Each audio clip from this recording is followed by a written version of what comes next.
والصلاة والسلام على أشرف الأنبياء والمرسلين نبينا محمد وعلى آله وأصحابه أجمعين أما بعد.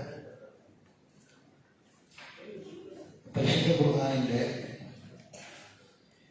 അവതരണ ക്രമമനുസരിച്ച് ഏറ്റവും അവസാനം ഇറങ്ങിയ സൂറത്താണ് സൂറത്തുൽ നാസ്.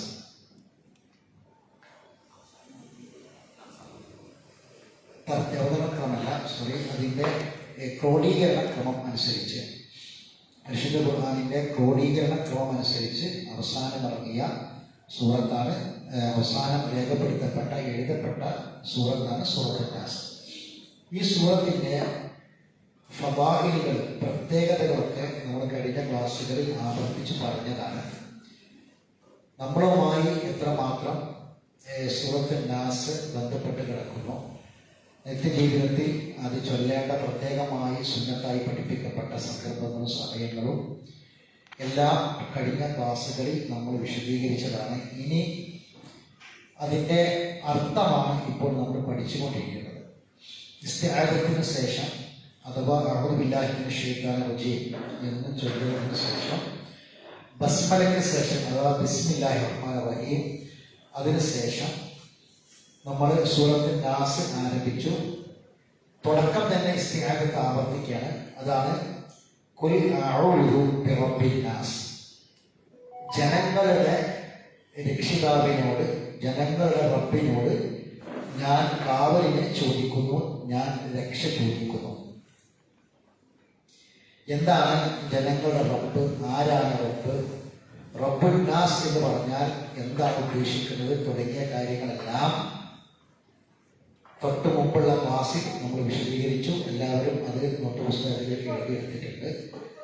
അതിൻ്റെ കൂടെ ആയിഷ റളിയല്ലാഹു തആല അൻഹ പറഞ്ഞു തരുന്ന, അതായത് രോഗികളെ സന്ദർശിക്കാൻ വേണ്ടി ചെന്നാൽ പ്രാർത്ഥിച്ചിരുന്ന ഒരു പ്രാർത്ഥന, ആ പ്രാർത്ഥന തുടങ്ങുന്നത് അല്ലാഹുമ്മ റബ്ബൻ നാസ് എന്ന് പറഞ്ഞിട്ടാണ്. ആ പ്രാർത്ഥനയുടെ ആരംഭം അല്ലാഹുമ്മ റബ്ബൻ നാസ് വഹിബിൽ ബഅസ്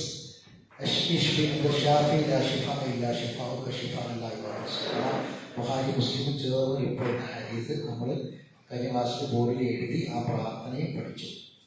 ഇനി ഇന്ന് പഠിക്കേണ്ടത് രണ്ടാമത്തെ ആയത്താണ്, മലിക്കിൻ നാസ്.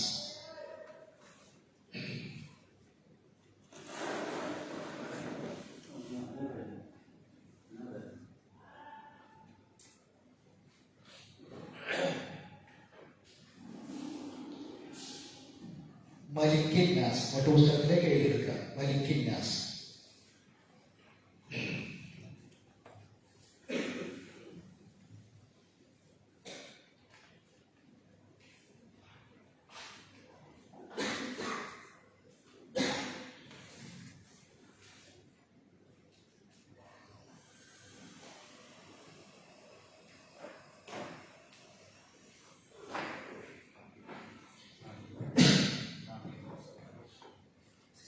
നാസ് എന്ന് പറഞ്ഞാൽ മനുഷ്യനാണ്, നമുക്കറിയാം. കഴിഞ്ഞ ക്ലാസ്സിൽ വിശദീകരിച്ചു റബ്ബുൻ നാസ് പറഞ്ഞപ്പോൾ. ഇനി മലിക്കിൻ നാസാണ്. മലിക്കിൻ നാസ്, മലിക്ക് എന്ന വാക്കിന്റെ ബഹുവചനമാണ് മുലൂക്ക്.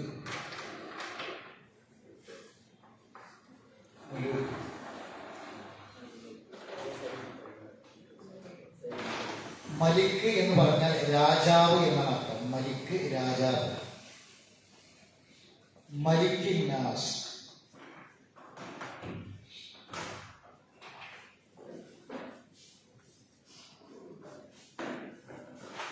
ജനങ്ങളുടെ രാജാവ്. അതാണ് മലിക്കിൻ നാസ്. മലിക്കിൻ നാസ്, ജനങ്ങളുടെ രാജാവ്. മലിക്കിൻ നാസ്, ജനങ്ങളുടെ രക്ഷിതാവും ജനങ്ങളുടെ അല്ലെങ്കിൽ മനുഷ്യരുടെ രാജാവുമായ അല്ലാഹുവിനോട് ഞാൻ കാവലിനെ ചോദിക്കുന്നു, രക്ഷ ചോദിക്കുന്നു.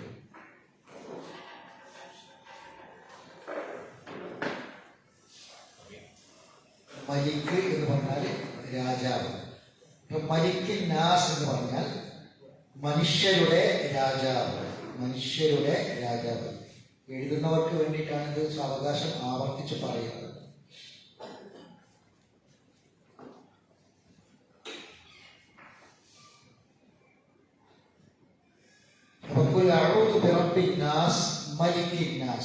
എങ്ങനെ അർത്ഥം പറയാം? നബിയെ പറയുക, ഞാൻ രക്ഷ ചോദിക്കുന്നു, ഞാൻ കാവലിനെ തേടുന്നു. ജനങ്ങളുടെ റബ്ബിനെ കൊണ്ട്, കൊണ്ട് ജനങ്ങളുടെ റബ്ബിനെ കൊണ്ട്, ജനങ്ങളുടെ രക്ഷിതാവിനെ കൊണ്ട് ഞാൻ കാവലിനെ തേടുന്നു.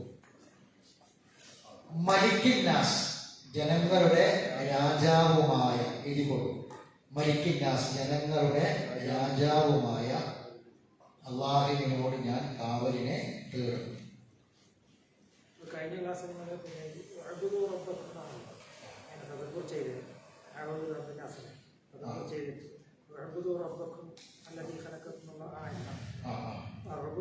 ഇബാദത്ത് ചെയ്യാനാണ്. ഈ കാവലിനെ ചോദിക്കുക എന്നുള്ളത് ഇബാദത്ത് ചെയ്യാന്നുള്ള അർത്ഥത്തിലാണ്. അതായത് ഇബാദത്ത് എന്ന് പറഞ്ഞാൽ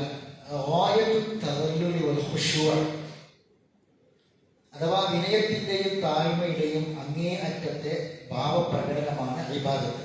ഇബാദത്തിന്റെ താരീഫ് വ്യാഖ്യാനം അങ്ങനെയാണ്.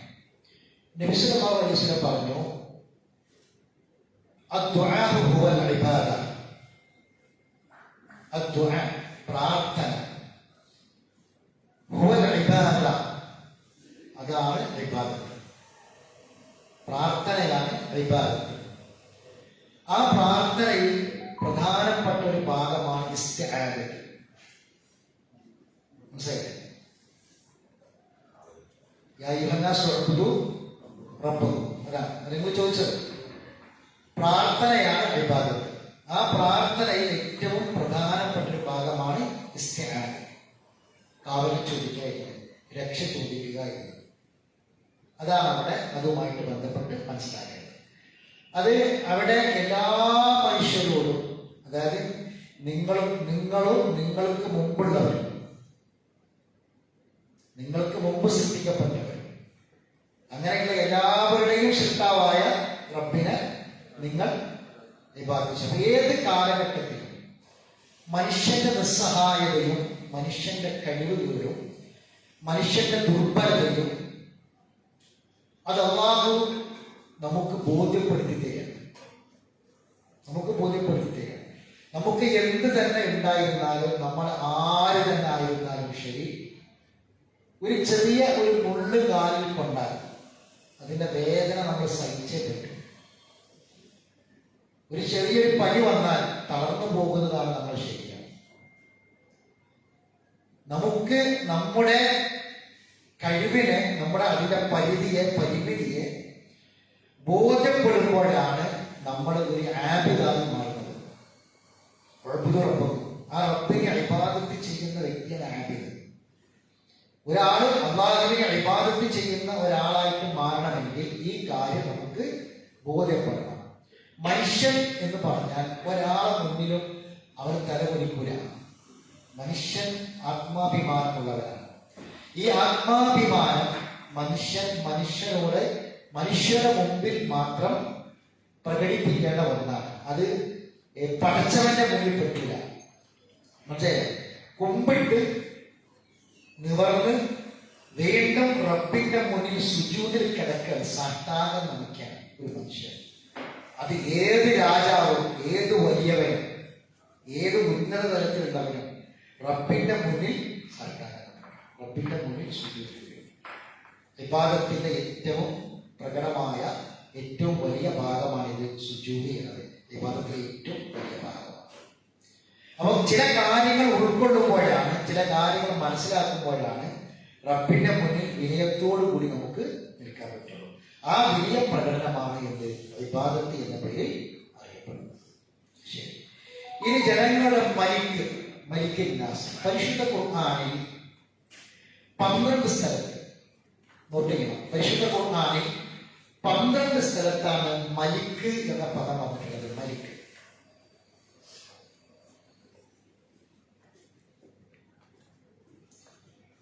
12 സ്ഥലത്താണ് പരിശുദ്ധ ഖുർആനിൽ മലിക്ക് എന്ന വാക്ക് വന്നത്.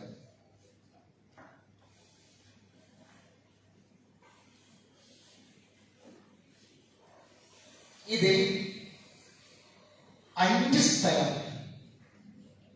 അള്ളാഹുവിനെ സംബന്ധിച്ചാണ് പറഞ്ഞത്. 5 സ്ഥലം, 12 സ്ഥലത്താണ് പരിശുദ്ധ ഖുർആനിൽ മലിക്ക് എന്ന വാക്ക് വന്നത്.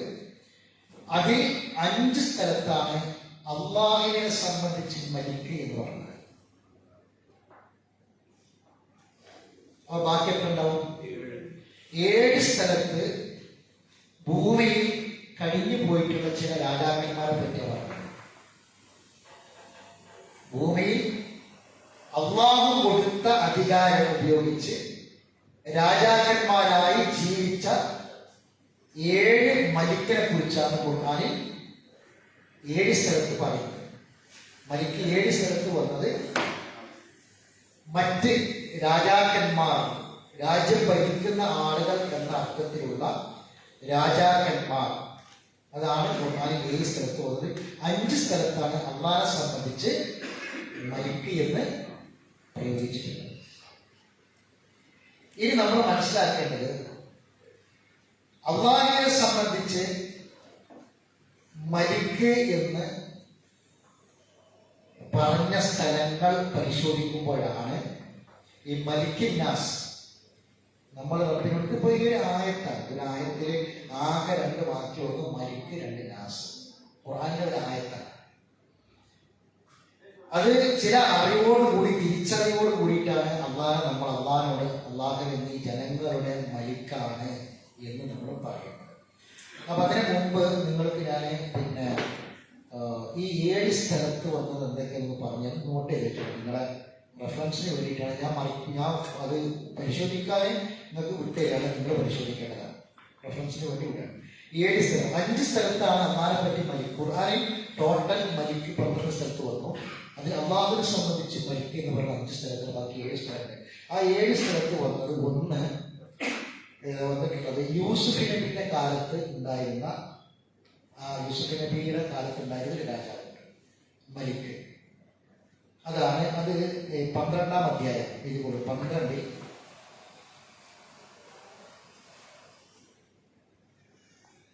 43, 50, 54, 72, 76,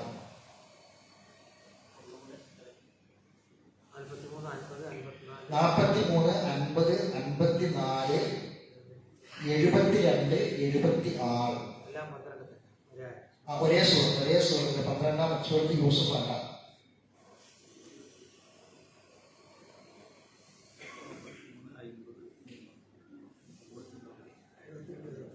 ഇനി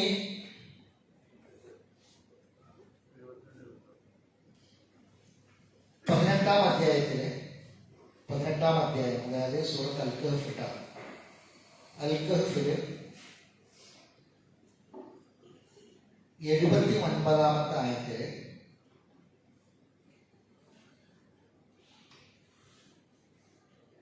ഒരു മലിക്ക് പറയുന്നുണ്ട്. അത് അള്ളാഹിനെ പറ്റിയല്ല. മലിക്കുന്ന കാണുന്നൊക്കെ അറിയാൻ വിചാരിക്കരുത്, അതിനാണ് പറഞ്ഞിരുന്നത്. അവിടെ ഒരു സഫീനത്ത് പോയിട്ട് കപ്പലിന്റെ കഥ പറയുന്നത്. മൂസാ നബിയും ഖിദ്ർ നബിയും കൂടി കപ്പലിൽ കയറി പോകുമ്പോൾ കപ്പൽ ഓട്ടാക്കുന്ന സംഭവം പറയുന്നത്. അപ്പം അവിടെ ഒരു അക്രമകാരിയായ രാജാവ് ആ കപ്പലിൽ പിടിച്ചടക്കാൻ വരുന്ന സംഭവം പറയുന്നത്. അവിടെ ഒരു മലിക്കുണ്ട്. ആ മലിക്കാണ് ഖുർആനിൽ പറഞ്ഞ ഈ 7-ൽപ്പെട്ട ഒന്ന്. ഇനി അൽ-ബഖറയിൽ 2-ൽ 246, 247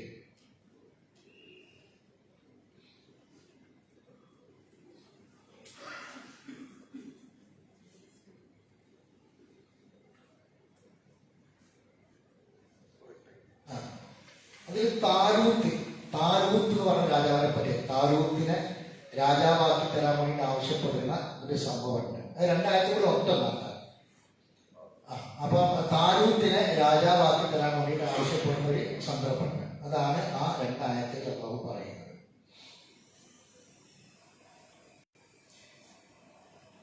അപ്പം അല്ലാഹു മലിക്, അത് കൂടാതെ ഖുർആനിൽ പറഞ്ഞിട്ടുള്ള നാട് ഭരിച്ചിരുന്ന രാജാക്കന്മാരെ പറ്റിയുള്ള ഖുർആന്റെ പ്രയോഗമാണ് ഈ പറഞ്ഞത്. ഇനി 5 സ്ഥലത്ത് അല്ലാഹു തആല അള്ളാഹിനെ പറ്റി മലിക് എന്ന് പറഞ്ഞു. അതാണ് നമുക്ക് പഠിക്കാൻ. ഇത് ഞാൻ ആദ്യം അത് ഓതാൻ സുന്നത്തായി കൽപ്പിക്കപ്പെട്ട സ്ഥലങ്ങൾ എപ്പോഴൊക്കെയാണ്, ഇതൊക്കെയാണ് നമ്മൾ മനസ്സിലാക്കിയത്. അത് മനസ്സിലാക്കുന്ന ഒരാൾക്കാണ് ഇതിന്റെ ഈ ചെറിയ ചെറിയ ആയത്തുകളുടെ വലുപ്പം എത്രമാത്രമുണ്ട് അതിന് ആശയം മനസ്സിലാവുള്ളൂ. അപ്പൊ ആ സൂറത്ത് ത്വാഹയിലെ 20-ാമത്തെ അധ്യായം, സൂറത്ത് ത്വാഹ മറിക്കുക, എല്ലാവരും മറിക്കുക, ഖുർആൻ എടുത്തോളൂ.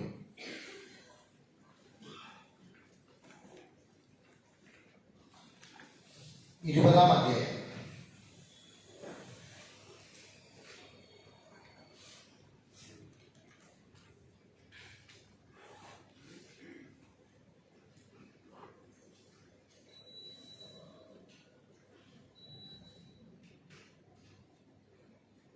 തോഹയിലെ 150-ാമത്തെ ആയത്ത് മുതൽ 114 വരെ.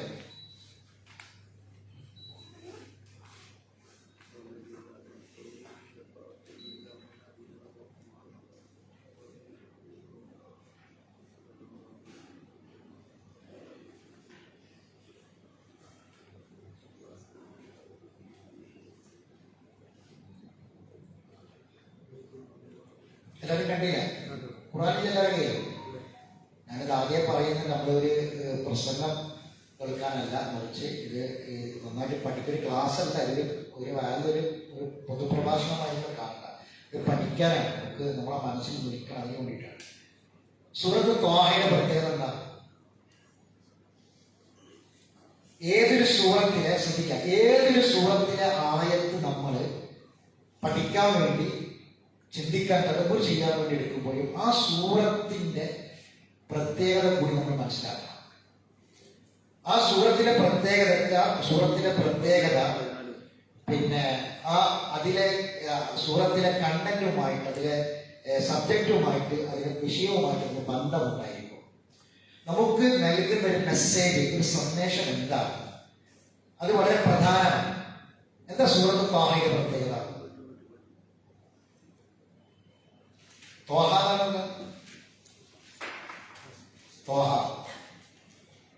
ചില ആൾക്കാരത് റസൂലിന്റെ പേരാണൊക്കെ തെറ്റിദ്ധരിച്ചിട്ടുണ്ട്. ത്വാഹ റസൂൽ, യാസീൻ റസൂൽ എന്നൊക്കെ പറയും.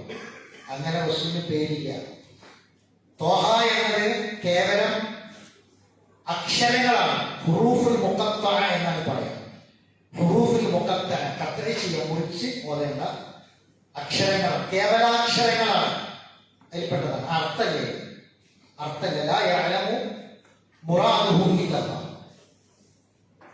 അങ്ങനെ പഠിപ്പിച്ചു. അതൊരു അക്ഷരമുണ്ട്, 2 അക്ഷരമുണ്ട്, 3 അക്ഷരമുണ്ട്, 4 അക്ഷരമുണ്ട്, 5 അക്ഷരമുണ്ട്. ഒരു അക്ഷരമാണ് നൂൻ, ഖാഫ്, സ്വാദ്. ഒരു അക്ഷരം, ഒരു ആയത്താണ്. സ്വാദ് ആയത്ത് നമ്പർ 1, നൂൻ ആയത്ത് നമ്പർ 1, തീർന്നു. ലായലമൊന്നുമില്ല. 2 അക്ഷരം ത്വാഹ, യാസീൻ 2 അക്ഷരം. അലിഫ് ലാം മീം, അലിഫ് ലാം റ 4 അക്ഷരം. അലിഫ് ലാം മീം റ, അലിഫ് ലാം മീം സ്വാദ്, അത് എത്രയാണ്? 4 അക്ഷരമാണ്. മറ്റേ 3 അക്ഷരമാണ്. 5 അക്ഷരമാണ്. ഹമീം, ഐൻ സീൻ ഖാഫ്, കാഫ് ഹായ ഐൻ സ്വാദ്, അതൊക്കെ 5 അക്ഷരങ്ങളാണ്. അപ്പോൾ 1 മുതൽ 5 അക്ഷരങ്ങൾ വരെ ചില സൂറത്തുകൾ, 27ഓളം സൂറത്തുകളുടെ തുടക്കത്തിൽ ഈ കേവലാക്ഷരങ്ങൾ കാണാൻ സാധിക്കും. എന്താണ് സൂറത്ത്? അപ്പൊ ത്വാഹ എന്നുള്ള വാക്കിന് അർത്ഥമില്ല. അത് ത്വാഹ എന്ന് പറഞ്ഞാൽ ത്വാഹ എന്നല്ല. യാസീൻ എന്നർത്ഥം, യാസീൻ എന്ന ആൾക്കാർ പല അർത്ഥങ്ങൾ പറഞ്ഞിട്ടുണ്ട് കേട്ടോ. അതൊന്നും പ്രാമാണികമായി ഹദീസുകളിലോ ഒന്നും വന്നതല്ല, പ്രബലമായ തെളിവുകളുമല്ല, അഭിപ്രായങ്ങളുമല്ല. ഖുർആനെ പറ്റി അങ്ങനെ പറയാൻ പറ്റില്ല. റസൂലുള്ളാഹി സ്വല്ലല്ലാഹു അലൈഹി വസല്ലം പറഞ്ഞതല്ല ഖുർആനെ പറ്റി.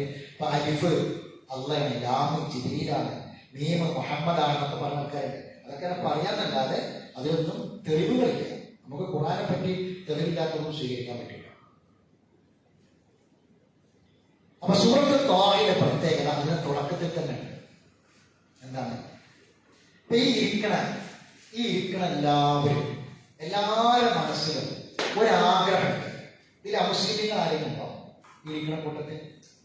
അമുസ്ലിമീങ്ങളായ ആരെങ്കിലും ഉണ്ടാവും? അല്ല, അമുസ്ലിമീങ്ങൾ നമ്മൾ ഖുർആൻ ക്ലാസ്സിൽ വരുന്നുണ്ട്, പല ക്ലാസ്സുകളിൽ വരാറുണ്ട്. ഈ ഇരിക്കുന്നവരെല്ലാവരും മുസ്ലിമീങ്ങളാണ്. എല്ലാവരും ആഗ്രഹിക്കുന്നത് മുസ്ലിമായിട്ട് മരിക്കണമെന്നാണ്. മുസ്ലിമായിട്ട് മരിക്കണം എല്ലാവരും ആഗ്രഹിക്കുന്നത്. അത് ആഗ്രഹിക്കാത്ത ഒരാൾ ഈ കൂട്ടത്തിലില്ല. പക്ഷെ വളരെ ചുരുക്കം പേർക്ക് മാത്രമേ ആ ആഗ്രഹം സഫലമുള്ളൂ. വളരെ കുറച്ച് പേർക്ക് മാത്രമേ സഫലമുള്ളൂ. എല്ലാവർക്കും സഫലമല്ല. കാരണം എന്താണെന്ന് ചോദിച്ചാൽ, മുഅ്മിനായ ഒരു അവസ്ഥയിൽ മരിക്കുന്നവന് മാത്രമേ മുസ്ലിമായിട്ട് മരിക്കാൻ പറ്റുള്ളൂ. മുഅ്മിനായ ഒരു അവസ്ഥ. കാരണം ഈമാൻ എല്ലായ്പ്പോഴും ഉണ്ടാകണമെന്നില്ല. ഈമാൻ കുറവും കൂടും ഒക്കെ ചെയ്യും. ഈമാൻ ഇല്ലാത്ത അവസ്ഥകളുണ്ടാവും. റസൂൽ പറഞ്ഞു, ഒരാൾക്ക് കാഫിറായിട്ടല്ലാതെ മോഷണം നടത്താൻ കഴിയില്ല. ഒരാൾ മോഷണം നടത്തുക, അവന് കാഫിറായിട്ടല്ലാതെ മോഷണം നടത്താൻ. കാരണം ഒരാൾ മോഷണം നടത്തുമ്പോൾ അവന്റെ ഈമാൻ നഷ്ടപ്പെടുകയാണ്.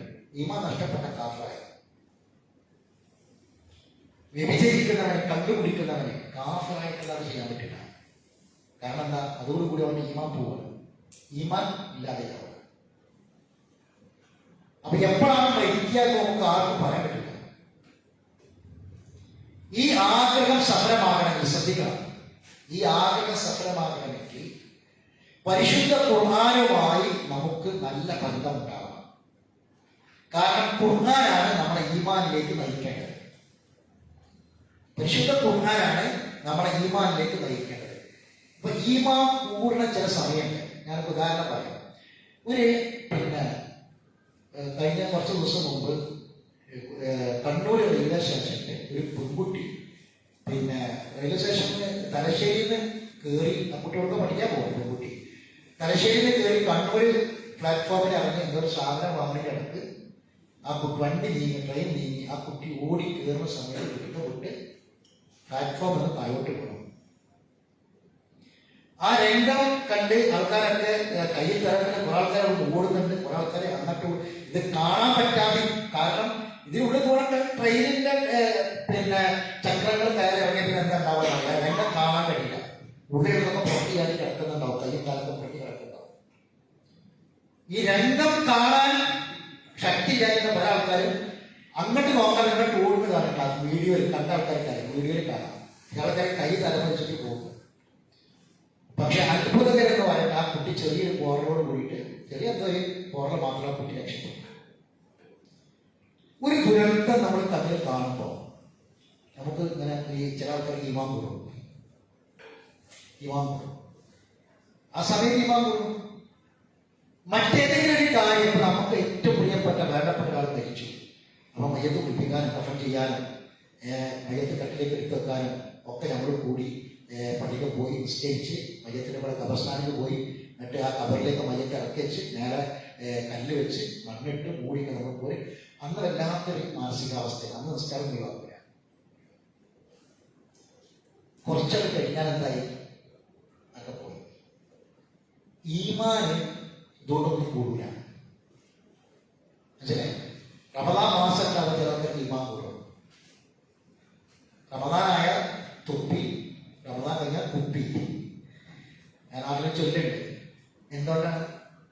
ഈമാൻ കൂടുക. അതൊന്നും ഈമാൻ കൂടില്ല. ഈമാൻ ഈ പറഞ്ഞ കാര്യങ്ങളെ കൊണ്ടൊന്നും കൂടുതൽ സംഗതിയില്ല. ഈമാൻ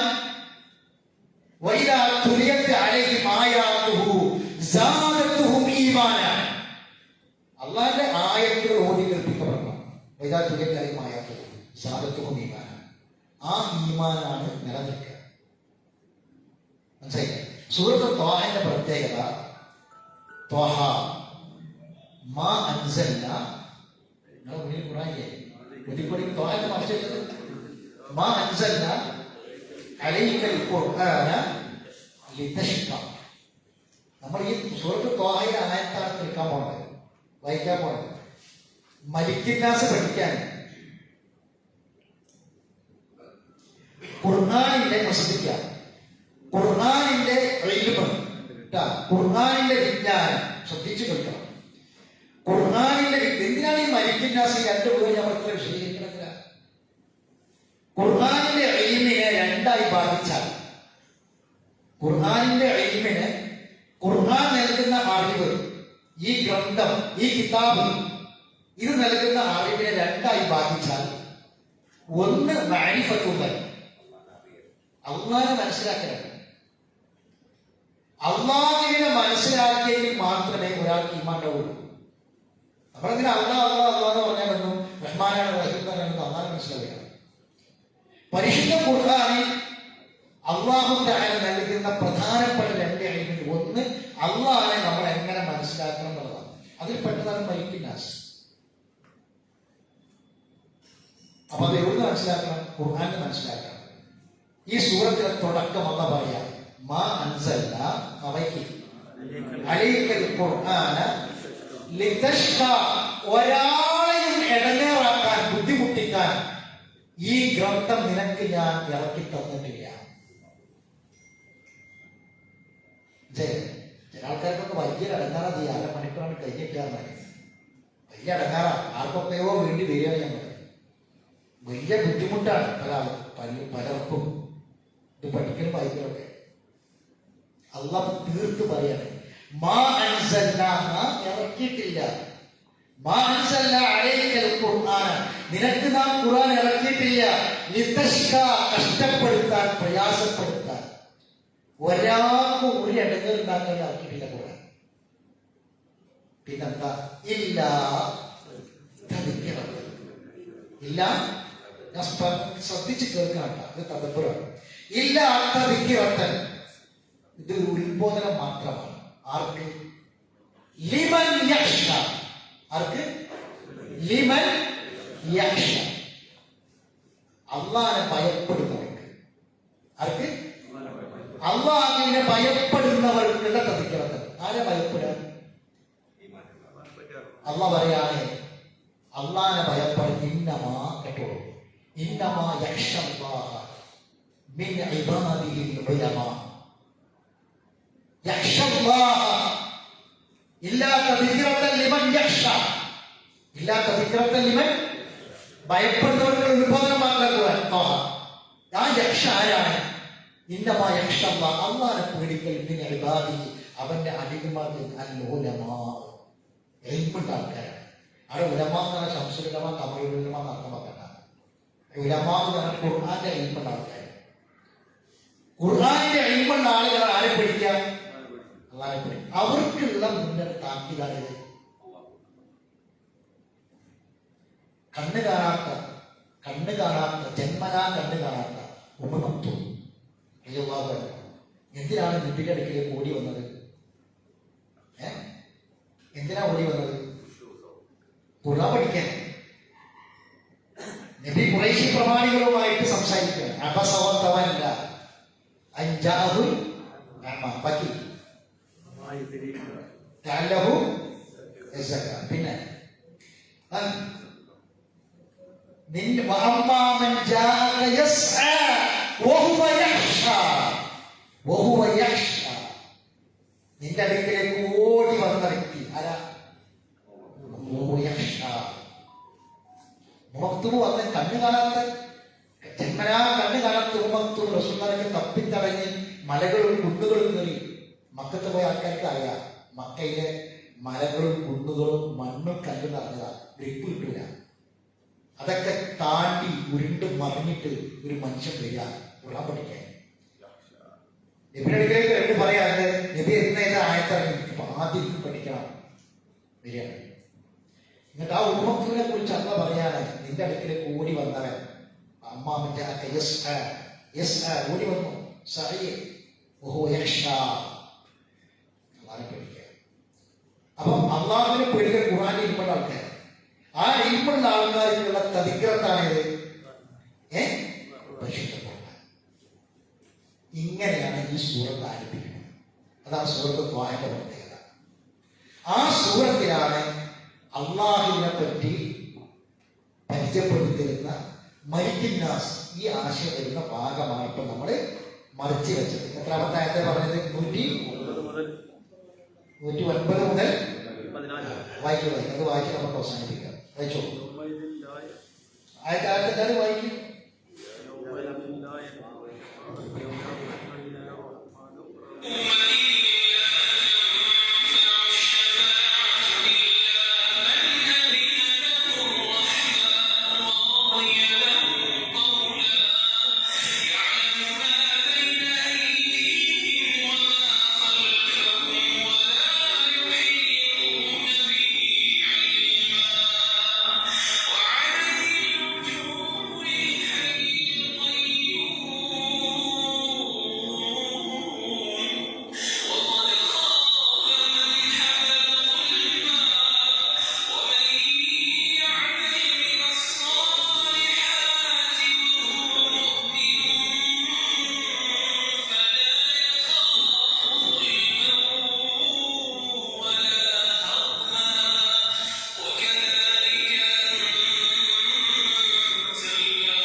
ഖുർആനിലെ തദബ്ബുറാണ് സഹോദരങ്ങളെ. നമ്മൾ മനസ്സിലാക്കേണ്ട, വളരെ ഗൗരവത്തിൽ ചിന്തിക്കേണ്ട, മനസ്സിലാക്കേണ്ട ആയത്തുകളാണ്. ഖുൽ അഊദു ബിറബ്ബിൻ നാസ്, അല്ലെ? എന്തിൽ നിന്ന് നമ്മൾ ഹൃദയത്തിൽ കൈവച്ച് ചിന്തിക്കുക. ഇന്നേരം നമ്മൾ എത്ര തവണ ഖുൽ അഊദു ബിറബ്ബിൻ നാസ് ഓതുക? എന്തിൽ നിന്നാ കാവലെ ചോദിച്ചത്? വരാൻ പോകുന്നു വസ്വാസുൽ ഖന്നാസ് മിൻ ശർരി. എന്തുകൊണ്ട്? ഒരു വസ്വാസ് ഹൃദയത്തിലാണ്. അത് നമ്മളെ എത്തിക്കൽ നരകത്തിലേക്ക്. നമ്മൾ ഈ ചോദിക്കുന്ന കാവല് വരാനിരിക്കുന്ന നരകശിക്ഷയിലുള്ള കാവലാണ്. ഈ ബോധത്തോടു കൂടി കൂടാതെ പിന്നെ ചോദിക്കണമെന്ന് ഞാൻ ചോദിക്കുന്നത്. ദുനിയാവിലെ ഏതെങ്കിലും അപകടത്തിൽ നിന്നുള്ള കാവലല്ല, ദുനിയാവിലെ ഏതെങ്കിലും ദുരന്തങ്ങളിൽ നിന്നുള്ള കാവലല്ല ഈ ചോദിക്കുന്നത്. മറിച്ച് വലിയ ദുരന്തം വരാനിരിക്കുന്നു, ഒരാൾക്കും രക്ഷപ്പെടുത്താൻ പറ്റാത്ത ഒരു ദുരന്തം നമ്മളെ കാത്തിരിക്കുന്നുണ്ട്. ആ ദുരന്തത്തിലേക്ക് നമ്മളെ എത്തിക്കാൻ വസ്വാസുൽ ഖന്നാസാണ്. മനസ്സിലായില്ലേ? അതാണ് ഈ വിഷയം. ആയത്ത് നോക്കി നിങ്ങൾ.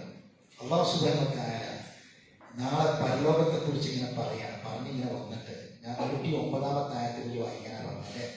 108 അള്ളാഹു പറയുന്നത്, നാളെ പരലോകം മനുഷ്യർ ഒക്കെ റെഡിയായി, വിചാരണ ഒക്കെ റെഡിയായിട്ട് അങ്ങനെ പരലോകത്ത് മനുഷ്യന്മാർ ഒരുമിച്ച് കൂട്ടി നിൽക്കുന്ന ഒരു രംഗമുണ്ട്. ആ രംഗം അള്ളാഹു പറയാണ്. യോമ ഇതിന് 108-ാമത്തെ ആയത്താണ്. ശ്രദ്ധിക്കണം. യോമ ഇതിന് അന്നേ ദിവസം വിളിക്കുന്നവന്റെ പിന്നാലെ അവരോട് യാതൊരു വക്രതയും കാണിക്കാതെ അവർ പോകും. എങ്ങനെ? മനുഷ്യർക്ക് വരിക, വിളിക്കുന്നവരുണ്ടാകും. ആ വിളിക്കുന്നവന്റെ പിന്നാലെ മനുഷ്യന്മാരങ്ങനെ പോകും. ഒരു അനുസരണങ്ങളും കാണിക്കൂല, എന്നിട്ട് വിളിച്ച് അങ്ങോട്ട് പോവില്ല. ആ വിളിക്കുന്നവന്റെ പിന്നാലെ മനുഷ്യന്മാരങ്ങനെ ചെയ്യും. വഹശഅത്തിൽ അസ്വാഖു ലിർറഹ്മാൻ, പരമകാരുണികനായ അല്ലാഹുവിന്റെ മുന്നിൽ എല്ലാ ശബ്ദങ്ങളും കീഴടങ്ങും. ഈ ലോകം ഒരുപാട് അപശബ്ദങ്ങളുടെ ലോകമാണ്. എല്ലാ ശബ്ദങ്ങളും റഹ്മാന്റെ മുന്നിൽ കീഴടങ്ങും. വലാ തസ്മഉ ഇല്ലാ ഹംസ, ഒരു നേർത്ത തേങ്ങലല്ലാതെ, നെടുവീർപ്പുകളല്ലാതെ കേൾക്കൂല. നിശ്വാസം, ആളുകൾ ഇങ്ങനെ ഒരു ദീർഘശ്വാസം വലിക്കുന്നതല്ലാതെ മറ്റൊന്നും. കാരണം എല്ലാവരും ശബ്ദമായി അടങ്ങി ഒതുങ്ങി നിൽക്കുന്ന ഒരു രംഗം അള്ള പറയാണ്.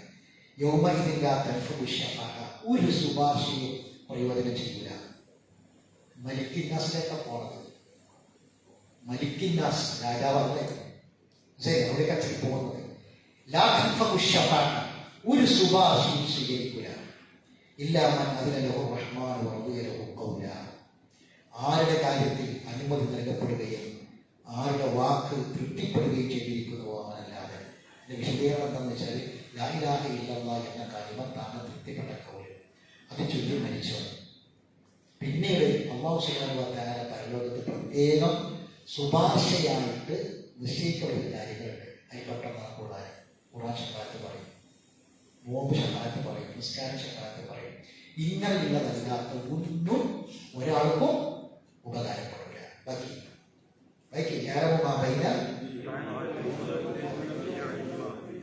എല്ലാം അള്ളാഹു അറിയും. മുമ്പിലുള്ളതും പിന്നിലുള്ളതും അവനറിയും. കഴിഞ്ഞതും അവന്റെ കഴിഞ്ഞ ജീവിതവും എല്ലാം ഇനി എന്താണ് വരാൻ പോകുന്നത് മുഴുവനും അള്ളാഹ്ക്കറിയാം. അവർക്ക് അതിനെപ്പറ്റി ഒന്നും അറിയില്ല. പരിപൂർണമായ ഒരു അറിവും ഇവർക്കൊന്നുമില്ല. എല്ലാ കാര്യങ്ങളും അറിയുന്നത് ആര് മാത്രമാണ്? അള്ളാഹു മാത്രമാണ്. എന്നൊന്നും ജീവിച്ചിരിക്കുന്ന, എല്ലാം നിയന്ത്രിക്കുന്ന അള്ളാഹുവിനെ മുഖങ്ങളെല്ലാം കീഴൊതുങ്ങി. അനത്തിൽ ഊജി എല്ലാ മുഖങ്ങളും കീഴൊതുങ്ങുക. ഞാനൊരു മുഖം കണ്ടു എന്ന് പറഞ്ഞാൽ ഞാനൊരാളെ കണ്ടുക. മുഖങ്ങൾ കീഴൊതുങ്ങുക എന്ന് പറഞ്ഞാൽ എല്ലാ മനുഷ്യന്മാരും കീഴൊതുങ്ങും. അക്രമത്തിന്റെ ഭാരം ചുമന്നവൻ പരാജയപ്പെടുകയും ചെയ്തിരിക്കുന്നു. അക്രമത്തിന്റെ ഭാരം ചുമക്കുക എന്ന് പറഞ്ഞാൽ തെറ്റ് ചെയ്യുവാനൊക്കെ സ്വന്തത്തോട് അക്രമം കാണിക്കുന്ന ഖുർആന്റെ പ്രയോഗമാണ്. ഖാബ നഷ്ടപ്പെട്ടു, തകർന്നു പോയി, തീർന്നു, അവന്റെ കാര്യം പരാജയമാണ്. മുഅ്മിനായിക്കൊണ്ട് സ്വാലിഹായ കർമ്മങ്ങൾ ചെയ്തു. അവന് അക്രമത്തെയോ അനീതിയെയോ ഭയപ്പെടേണ്ട. ഈമാനോടുകൂടി ജീവിച്ച് നല്ല കർമ്മങ്ങളൊക്കെ ചെയ്ത് മരിച്ചു ചെന്നവനെ ഒരു അനീതി അവിടെ ഉണ്ടാവില്ല, ഒരു അക്രമവും ഉണ്ടാവില്ല. ഒന്നും പേടിക്കേണ്ട കാര്യമില്ല. وكذلك أنزلناه قرآنا عربيا وصرفنا فيه من الوعيد لعلهم يتقون أو ينذرهم ذكرا. ഇതാണ് ഖുർആനിലുള്ള കണക്ഷൻ. ഈ പറയുന്ന കാര്യങ്ങളൊക്കെ നമ്മൾ വിശ്വസിക്കുന്നത് എന്തുകൊണ്ട്? അല്ലാഹുവിന്റെ ഖുർആനിൽ ഈ കാര്യം പറഞ്ഞിട്ടുണ്ട്. അതുകൊണ്ടാണ് അപ്രകാരം നാം നിനക്ക് ഇറക്കിയത് അറബി ഭാഷയിലെ ഗ്രന്ഥത്തെ. എന്നിട്ട് ആ ഗ്രന്ഥത്തിൽ താക്കീതുകൾ നാം പല രൂപത്തിൽ എഴുതിയിരിക്കുന്നു. പല രൂപത്തിൽ താക്കീതുകളെ പറ്റി പറഞ്ഞിട്ടുണ്ട്. എന്തിനാണ്? ലഅല്ലഹും അപ്പൊ ലഅല്ലഹും മുത്തഖീകളാകാൻ. മുത്തഖിയാകാൻ എന്ത് വേണം? ഈ ഖുർആൻ അറിയണം. ഈ ഖുർആനിന്റെ വാഗ്ദാനങ്ങൾ എന്തൊക്കെയെന്ന് മനസ്സിലാക്കണം. അവർ ബോധമുണ്ടാകാൻ വേണ്ടി അവർക്ക് ആർക്കൊക്കെയാണോ ബോധമുണ്ടാവുക ഒരു തിരിച്ചറിവുണ്ടാവണം. നമ്മൾ ഇങ്ങനെ ജീവിക്കണം. പലതും കാണുന്നുണ്ട്, പലതും കേൾക്കുന്നുണ്ട്. പക്ഷെ നമ്മളെന്താ കേൾക്കണം? നമുക്കിതൊന്നും ബാധകമല്ല. നമ്മൾ കയറിയ ബസ് അറിയില്ല, നമ്മൾ കയറിയ ട്രെയിൻ അപകടം പറ്റില്ല, നമുക്ക് മരണം വരില്ല, നമുക്ക് അറ്റാക്ക് വരില്ല, നമുക്ക് അസുഖം വരില്ല. അതൊക്കെ വേറെ ആൾക്കാർക്കോ വരാനുള്ളതാണ് നമ്മളെ ധാരണ, അല്ലെ? അങ്ങനെ വിചാരിച്ചവർക്കൊക്കെ എന്താ ഇതൊക്കെ വന്നിട്ടുള്ളത്. നമ്മളീ കാത്തിരിക്കും. ഒരു ബോധം വരാനുണ്ട്, ഒരു ചിന്ത വരാനുണ്ട്. ആ ചിന്ത വരുന്നതിന് വേണ്ടിയാണ്.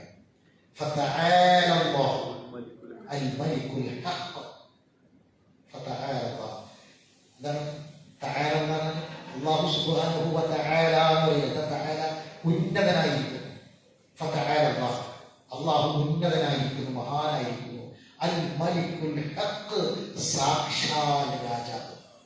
അൽ മലിക്കുൽ ഹഖ്. ബാക്കിയുള്ള രാജാക്കന്മാരൊക്കെ അള്ളാഹ് കൊടുത്ത അധികാരം.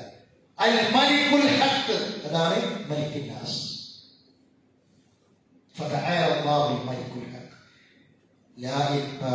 فلا تعجل ولا تعجل بالقرآن من قبل أن يقضى إليك وحيه. എന്നിട്ട് നബിയോട് പറയും, ശ്രദ്ധിക്കണേ, ഇതൊക്കെ ബന്ധമാണ്.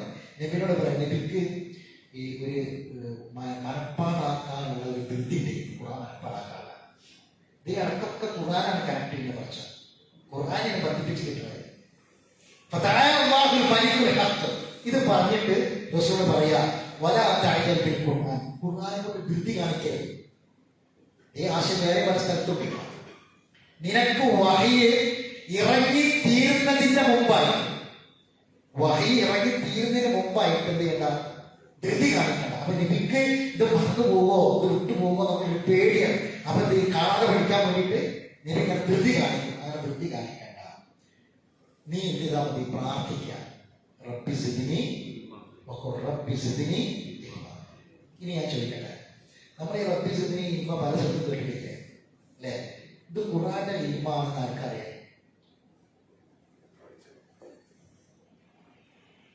റബ്ബി സിദ്നി ഇൽമാണ് ദുനിയാവിന്റെ ഇൽമ. ആണോ? ആയത്തുകൾ കണ്ടു.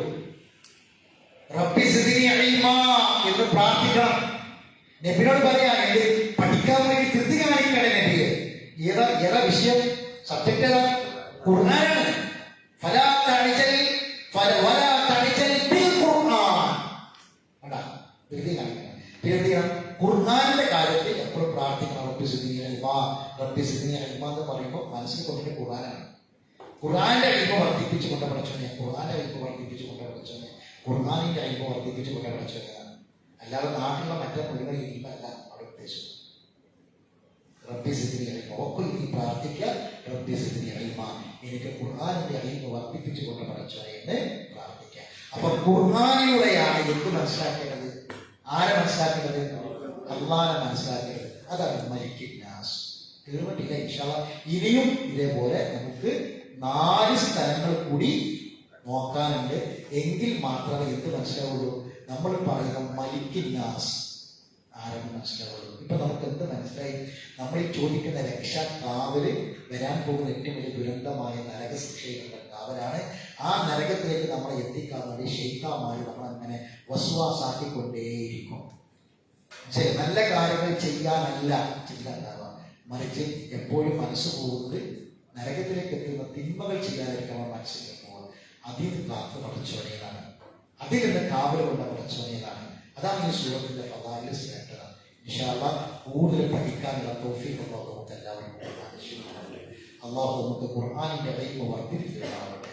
അതിലൂടെയുള്ള ഖൗഫും ഖുശൂഉം നൽകി അല്ലാഹു നമ്മെ അനുഗ്രഹിക്കുമാറാവട്ടെ. അറിവില്ലാതെ കൂടി വന്നു തെറ്റുകുറ്റം അല്ലാഹു വിട്ടുകൊടുക്കുമാറാകട്ടെ. മരണപ്പെട്ടവർക്ക് അല്ലാഹു മഗ്ഫിറത്തും റഹ്മത്തും പ്രദാനം ചെയ്യട്ടെ. ഇവിടെ വെച്ച് എങ്ങനെയാണ് മരണമെങ്കിലും ലാ ഇലാഹ ഇല്ലല്ലാഹ് എന്ന കലിമ ചൊല്ലി മരിക്കാൻ അല്ലാഹു നമ്മെ സഹായിക്കുമാറാവട്ടെ. ربنا تقبل منا انك انت السميع العليم وتب علينا انك انت التواب الرحيم واخر دعوانا الحمد لله رب العالمين.